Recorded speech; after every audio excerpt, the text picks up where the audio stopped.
Ողջույն հարգելի հետևորդներ, եթերում իրակազրույցի հերթական թողարկումն է։ Եվ այսօր մեր հյուրն է օդաչու, ավիացիայի եւ միջազգային փոխադրումների մասնագետ պարոն Հակոբ Ճաղարյանը։ Պարոն Ճաղարյան, շատ շնորհակալ եմ հրավերը ընդունելու համար։ Կարծում եմ այսօր շատ հետաքրքիր եւ կարեւոր զրույց կունենանք։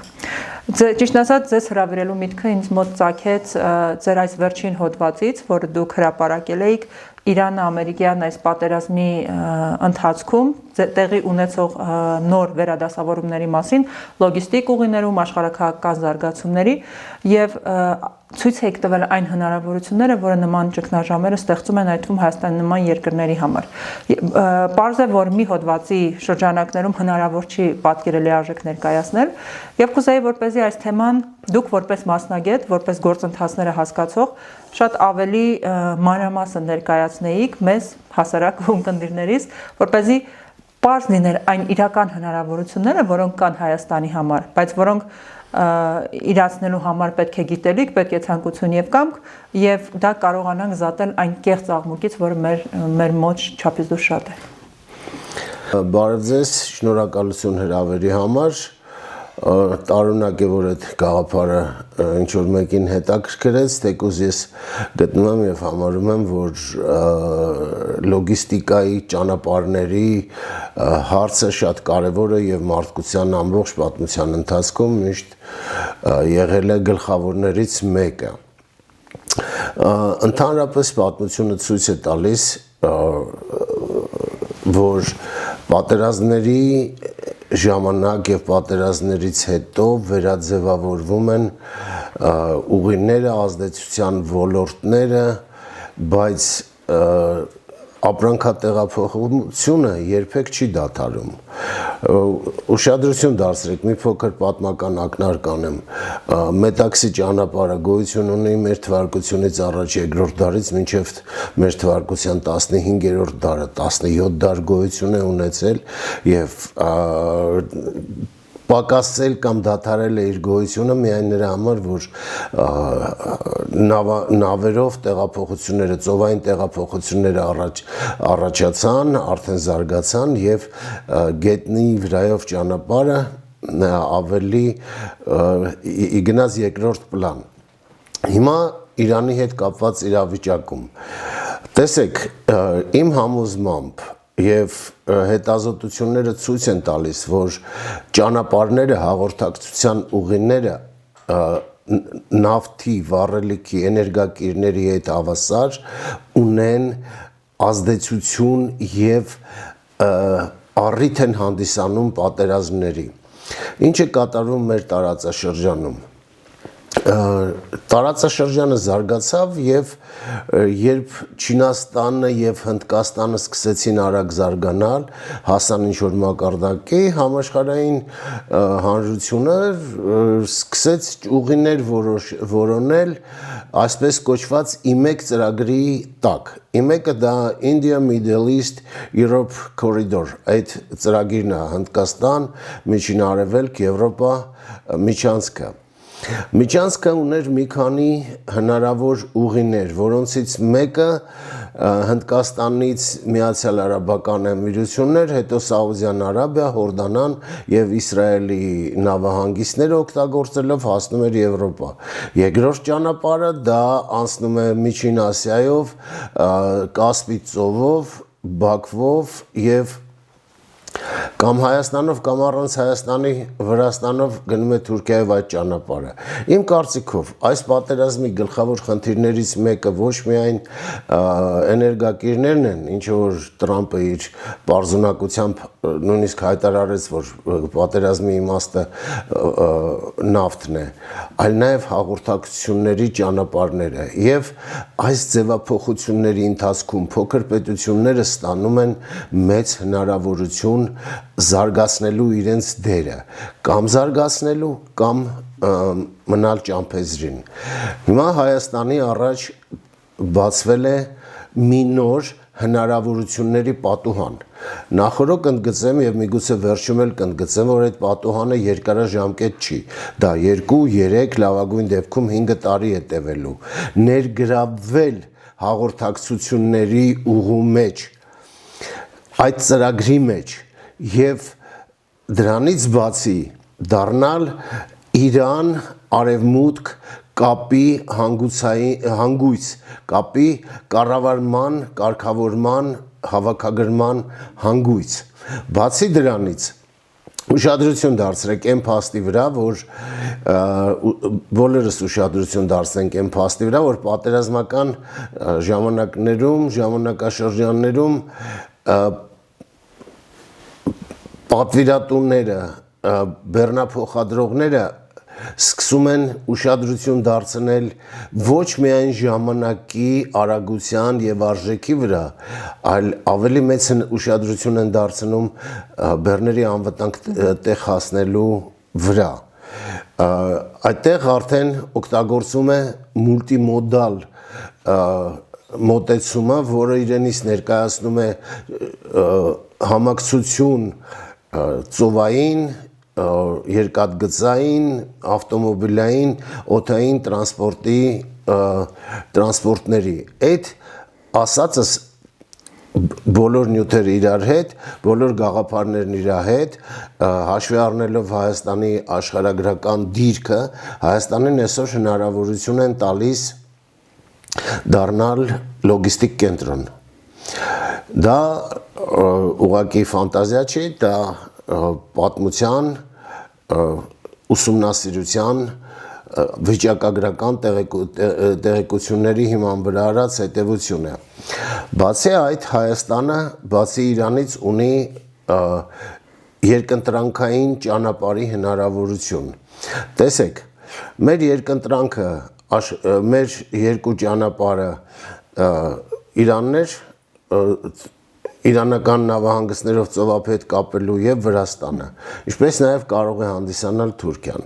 Թուրքիայի եւ Ադրբեջանի արտաքին քաղաքականությունը թույլ չեն տալի Հայաստանին դիտարկել նրանց որպես երկարաժամկետ գործընկերների։ Հետևաբար մենք ունենք Վրաստանի հետ եւ վրացական նավահանգիստները օգտագործելու կարևորագույն գաղափար, կարևորագույն ծրագիր։ Եվրոպայում մինչև 19-րդ դարի վերջը, մինչև 20-րդ դարի սկիզբը Դանուբ գետը հանդիսացել է եվրոպական երկրները իրար կապող գլխավոր զարկերակը։ Դանուբի երկարությունը մոտ 2800 կիլոմետր, որից 2400 կիլոմետրից ավելը նավարկելի է։ Դանուբը սկսում է Գերմանիայի սարերից եւ լցվում է Սև ծովը։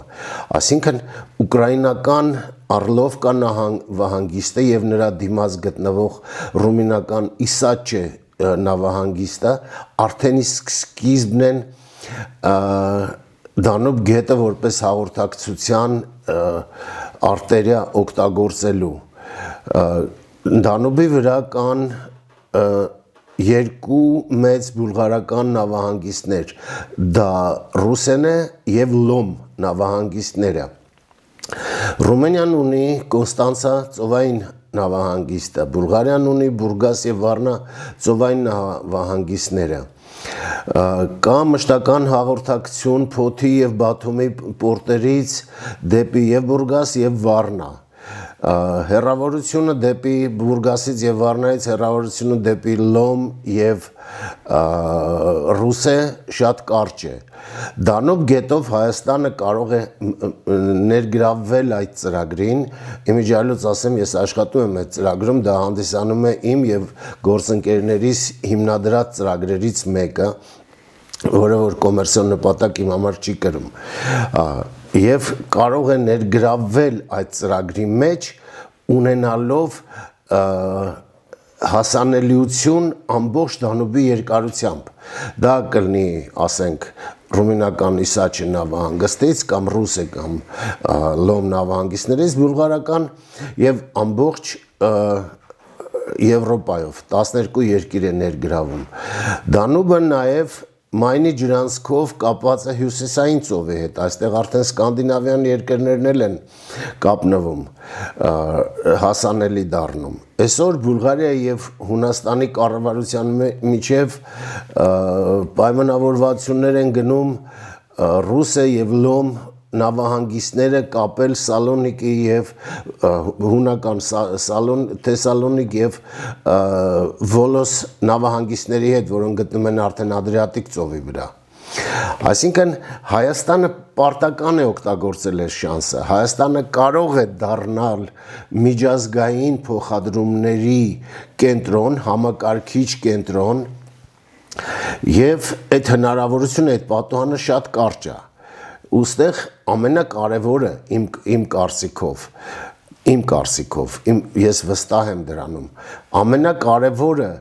դա երկրի անվտանգության բարձրացումն է, երբ որ դու ներգրավվում ես միջազգային մեծ ծրագրերի, երբ որ դու դառնում ես նրանց օղակներից մեկը, դու ձեռդ պարզած ոչ ոքից խաղաղություն չես խնդրում, ոչ ոքից օգնություն եւ պաշտպանություն չես խնդրում, դու դառնում ես խաղացողներից մեկը, օղակներից մեկը եւ ավտոմատ դառնում ես ավելի պաշտպանված։ Այսինքն այս ծրագիրը ինչ որ ես ներկայացրել եմ, իմիջիալոց ուզում եմ ասեմ, որ ես ներկայացրել եմ նաև Բուլղարիայի մասով, եվրոպական մասով, Դանուբի մասով, ներկայացրել եմ Բուլղարիայում այսօր նախընտրական պայքար մղող կուսակցություններից մեկին, չեմ ասի որին, դեռ չի ավարտվել, հաջորդ շաբաթ է լինելու ընտրությունները Կիրակի օրը եւ ծրագիրը ընդունվել է մեծ ուրախությամբ։ Ես այսօր սատարում եմ բուլղարական կուսակցություններից մեկին, որը որ ունի ամենամեծ հավանականություններից մեկը պարլամենտում, խորհրդարանում եւ կառավարությունում տեղեր զբաղեցնելու։ Այսինքն Բուլղարիան շահագրգռվեց, բուլղարական կուսակցությունը շահագրգռվեցին այս ծրագրով եւ նրանք սկսեցին օգտագործել իրենց նախընտրական ծրագրում եւ խոստումներում։ Տեսեք, դուք նշեցիք պատուհանի մասին 3-ից 5 տարի, ըստ էության, եթե մենք փորձենք նայել մեր տեսակետից, դա Հայաստանի հունիսին սպասվում են ընտրություններ եւ այդ 3-ից 5 տարին հաջորդ ցիկլն է։ Ասացիք, որ բուլղարական կուսակցությունները, Բուլղարիայի կուսակցություններից արդեն հետաքրքրություն կա, այսինքն պատկերացում կա կարևորության։ Արդյոք հետաքրքրություն կա Հայաստանում, այսպես ասեմ, ընտրության մասնակցող քաղաքական ուժերից որևէ մեկի կողմից, որովհետև մենք տարբեր абստրակտ խոստումներ ենք լսում, տարբեր անհասկանալի ինչ-որ ծրագրերի ենք ականատես լինում, բայց այն ինչ դուք ներկայացրեցիք, դա ռեալ ըստ էության աշխատող ծրագիր է, որը գործարկելու դեպքում թե ներքին տնտեսական կյանքը եւ ոչ միայն ակտիվացնելու մեծ հնարավորություններով եւ մեծ թռիչք կատարելու, թե արտաքին քաղաքական այդ վայրիվերումների շրջանակում որոշակի սուբյեկտայնությունը վերականգնելու եւ որոշակի դիրքավորում եւ կշիռ ձեռք բերելու։ Ըստ էության դուք այդ ծրագիրը շատ, այսպես ասեմ, բացահայտ գրված ծրագիր է եւ առաջարկ է Հայաստանում ցանկացած քաղաքական ուժի համար, ով իրոք նպատակ ունի Հայաստանի սուբյեկտայնությունը այս կամ այն չափով վերականգնել եւ հետաքրքիր է։ Արդյոք կուսակցությունից որևէ մեկը փորձել է ձեզ հետ կապի դուրս գալ, արդյոք նրանք հասկացել են խորքային ռազմավարական նշանակությունը եւ դա փորձել են դնել իրենց ծրագրերի հիմքում, որովհետեւ դա այնիշ դուք ներկայացնում եք, օրինակ ես էլ եմ կարծում, որ իրականում առաջին հերթին բոլոր ժամանակներում պայքար առաջին հերթին ճանապարհների համար է։ Անկամ իմ տեսակետից էներգակիրները դուրս են գալիս երկրորդ պլան։ Առաջինը անվտանգ հաղորդակցության ուղիներին տիրապետելն է, վերահսկողություն ունենալն է։ Եվ այս իրավիճակը եւ որ դու դառնում ես դրա մաս, դու ըստ էության ձեռք ես բերում որոշակի սուբյեկտայնություն։ Արդյոք այս կենցաղային մակարդակը, որը տիրում է Հայաստանում քաղաքական այդ խոսույթի շրջանակում, գոնե այսպես ասեմ, կուլիսային առումով փորձել են ձեզ հետ կապի դուրս գալ, հոդվածի հրապարակումից հետո արդեն բավական ժամանակ է անցել այս քաղաքական մտքի բացակայության։ Մի խոսքով Հայաստանում որևէ հետաքրքրություն եղել է, որը կարելի են կարող ենք համարել ռեալ հետաքրքրություն։ Ուրեմն եկեք ավելի մանրամասն կամ չգիտեմ, եկեք ուրիշ կողմից մոտենանք դրան։ Նախ ես չեմ սպասում, որ ինձ իմ հոդվածներին արձագանքեն։ Ես երկու կուսակցության ներկայացրել եմ այս ծրագիրը, որը համահունչ է եղել նաև ավիացիայի մասին, իմ գլխավոր նպատակին, գիտեք, որ իմ կուսակցությունը ավիացիան է եւ ես դա ներկայացրել եմ ավիացիայի մասին ծրագրի շրջանակներում։ Այսօր ես դա ներկայացնում եմ ավիացիան որպես լոգիստիկ, որպես հաղորդակցությունների ճանապարհին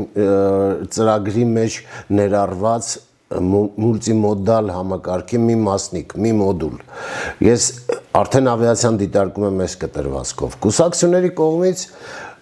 արձագանք չի եղել։ Արձագանք եղել է մի կուսակցության կողմից, որին որ ես ավելի ընդարձակ ներկայացրել եմ ավելի մոտ այն հոդվածին ինչ որ գրած էր, բայց դեռևս ոչ մի կուսակցության կողմից,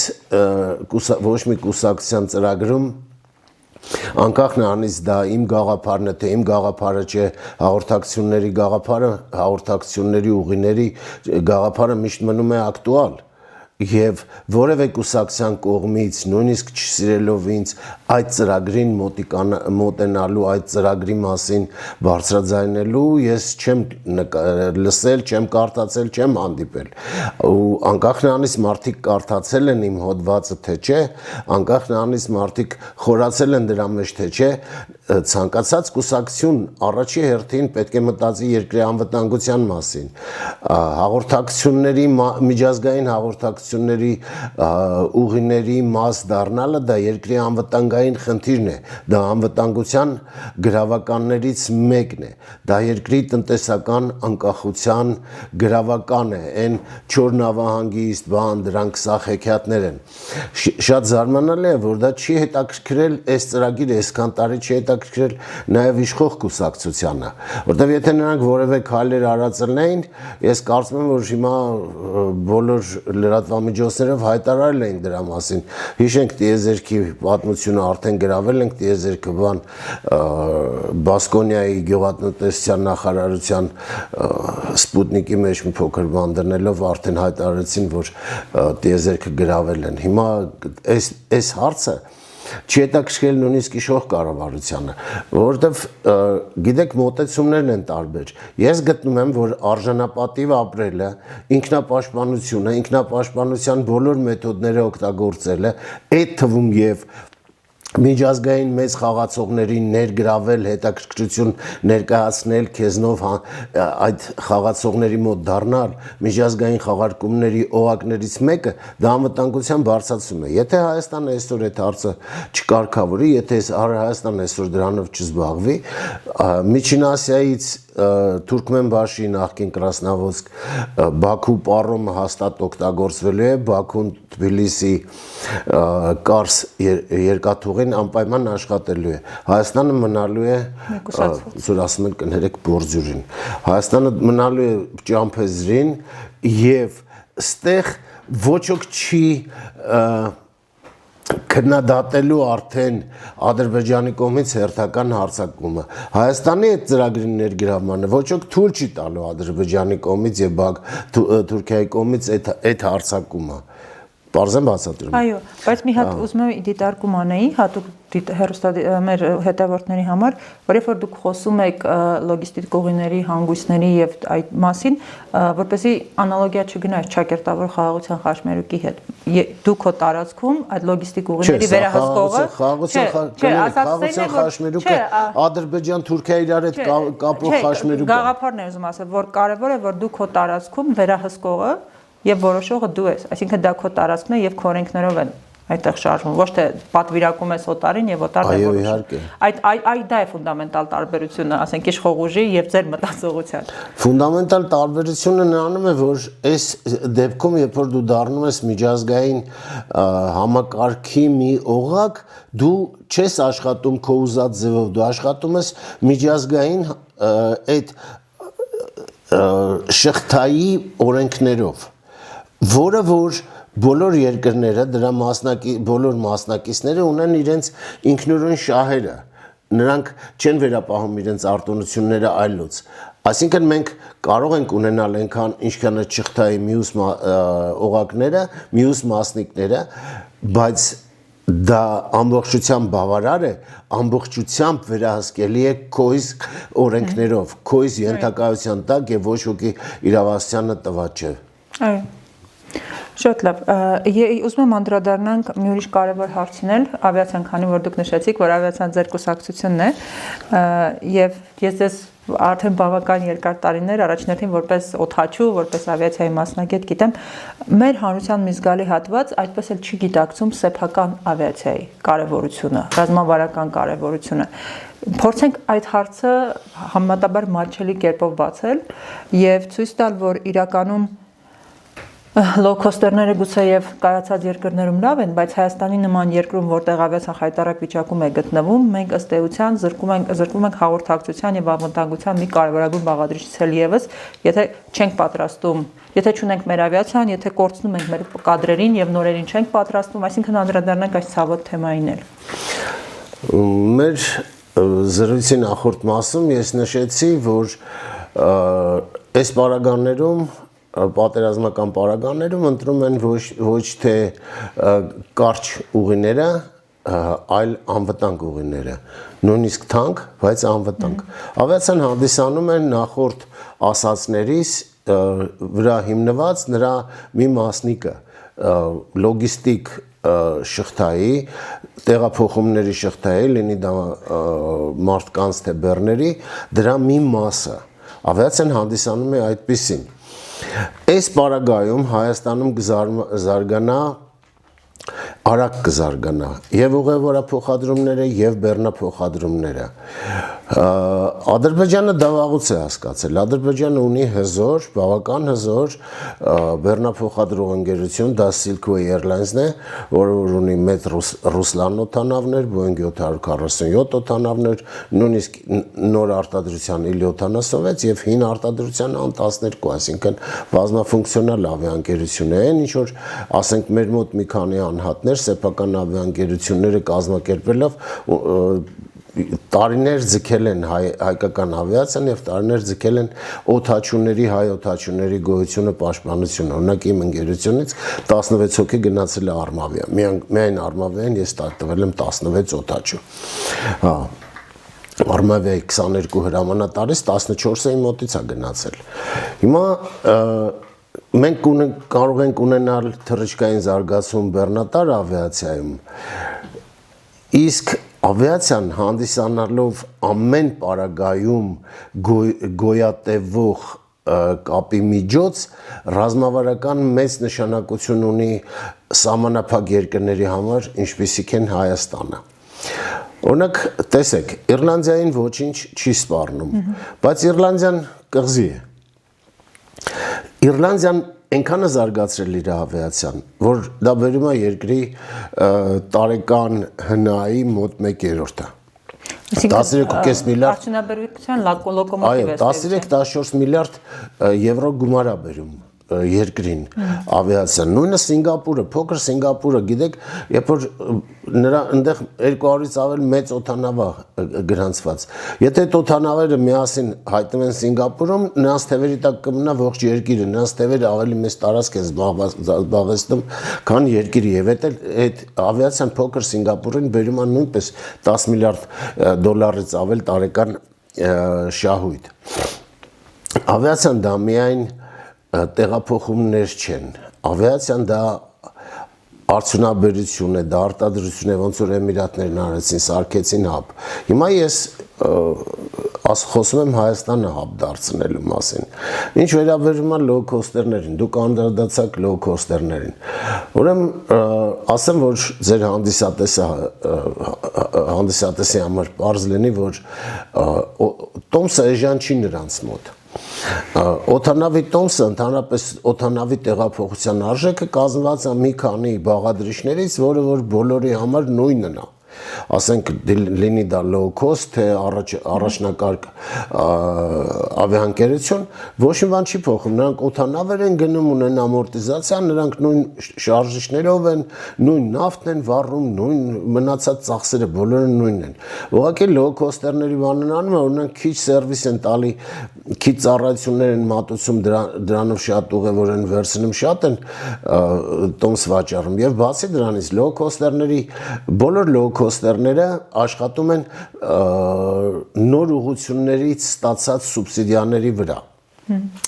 Ուշադրություն դարձրեք։ Այսօր Հայաստանում գործող low-coster վիզերը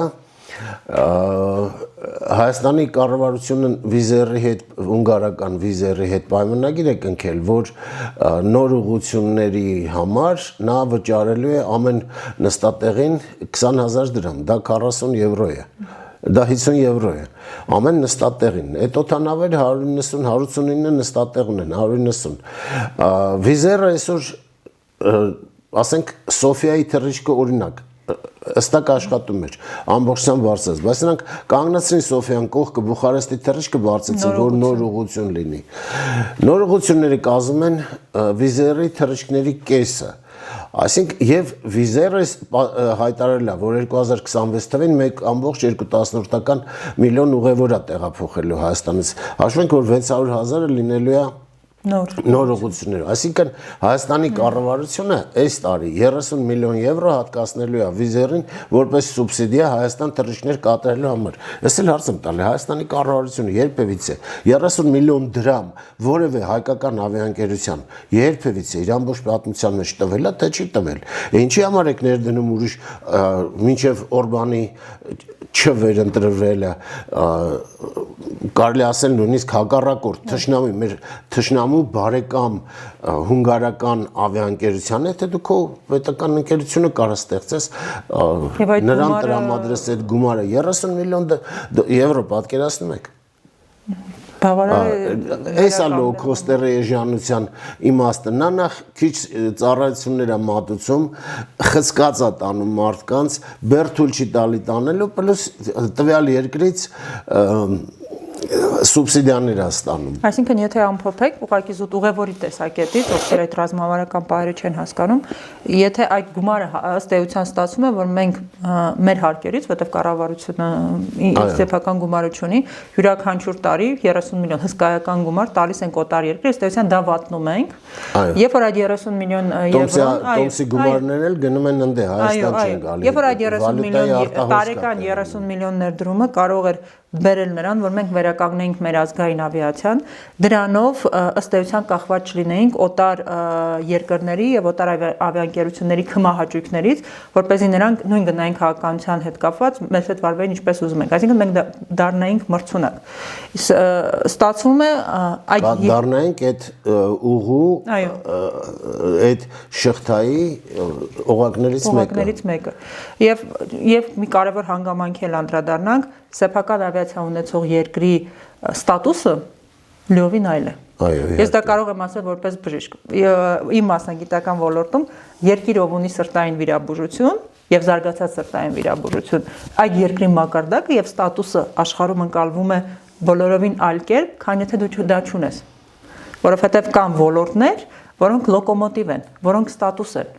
Եվ սեփական օդաչուական, իսկ մեր օդաչուական դպրոց եղել է լավագույններից մեկը, կարծեմ գուցե ոչ աշխարհում, բայց խորհրդային միությունում հաստատ։ Որտեղ թռիչքային պայմանները վատագույնն էին։ Պիտի պրոֆեսիոնալներ, այո, պրոֆեսիոնալներ լինեին։ Այսինքն դա նախ եւ մարդկային ուրիշ կապիտալ է, գիտելիքի ուրիշ կապիտալ է, ստատուս է, եւ ըստ էության այնպես չի, որ գումար չկա։ Ցանկություն եւ կամք է պետք, այն գումարները, որոնք մենք մսխում ենք ուրիշների վրա, ընդհանրապես ներդնել սեփական երկրի։ Արդեն ջան, դա աշխատատեղ է։ Ամեն մի օդանավ ինքն իրենով բերում է միջին հաշվով 100 աշխատատեղ։ Ամեն օդանավ, միայն ավիացիայի ոլորտում։ Համաձայն վիճակագրության, միջազգային վիճակագրության հարակից ոլորտներին նա բերում է 2.5, 3, մինչև 4 անգամ ավել աշխատատեղեր, հարակից ոլորտները դա օդանավականի աշխատանքներն են, վառելիք տեղափոխող, վերգետնյա ծառայություններ մատուցող, տուրիստական ընկերությունները, հյուրանոցները, ռեստորանները, խանութները եւ այլն, տրանսպորտային միջոցները, վերգետնյա տրանսպորտային միջոցները, այսինքն այդ 100 տեղից բացի վերում է դրանից 2.5-3 անգամ ավել աշխատատեղ, բարձր վճարվող աշխատատեղ։ Ես հույս ունեմ, որ գուցե որոշակի դասեր կքաղենք, անկեղծ ասեմ, այդքան էլ օպտիմիստ չեմ, բայց եւ այնպես այս հնարավորությունների մասին պետք է խոսել եւ պետք է բարձրաձայնել ու պետք է տեղ հասցնել։ Հույս ունենանք, որ քաղաքական պայքարին մասնակցող ուժերն էլ կլսեն, կմտածեն եւ գուցե որոշակի վերագնահատումներ անեն։ Առհասարակ ավիացիայի մասին շատ կարևոր է խոսել, կա այսպիսի ռուբրիկա հիմար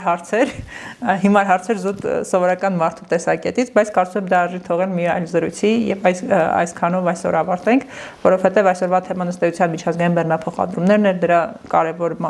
մաս լինելը եւ այն հնարավորությունները, որոնք մեր առջեւ բացվել են եւ տեսնենք թե ինչպես կկարողանանք հետագայում օգտագործել։ Ինչու հետագայում, որովհետեւ ներկա իշխանություններից ես որևէ ակնկալիք չունեմ, հունիսը չգիտեմ ինչ փոփոխություններ կբերի կամ կբերի արդյոք։ Շատ շնորհակալ եմ հրավերին համար։ Ես եմ շնորհակալ ուշադրության համար։ Նմանապես եւ ձեզ համար զրուցում էին օդաչու ավիացիայի եւ միջազգային փոխադրումների մասնագետ Հակոբ Ճաղարյանը եւ ազգ նախաձեռնության անդամ Արփիկ Թոփչյանը։ Կարծում եմ մեր զրույցը շատ հետաքրքիր եւ հագեցած ստացվեց եւ կարեւոր մանրամասներով, կարեւոր շեշտադրումներով եւ զրույցը, որը արժի մի քանի անգամ դիտել process-ների, այսպես ասեմ, խորությունը լիովին գիտակցելու համար, բայց նաեւ զրույց է, որը ցույց է տալիս, որ ինչ կփոխվի, եթե մենք մեր գլուխները բարձրացնենք եւ մեր շուրջը նայենք։ Դիտեք մեզ, հետևեք մեզ տարբեր սոցիալական հարթակներում, մեր YouTube-յան ալիքին եւ կիսվեք ձեր ընկերների, հարազատների հետ, որպեսզի նրանք էլ ավելի տեղեկացված լինեն եւ որպեսզի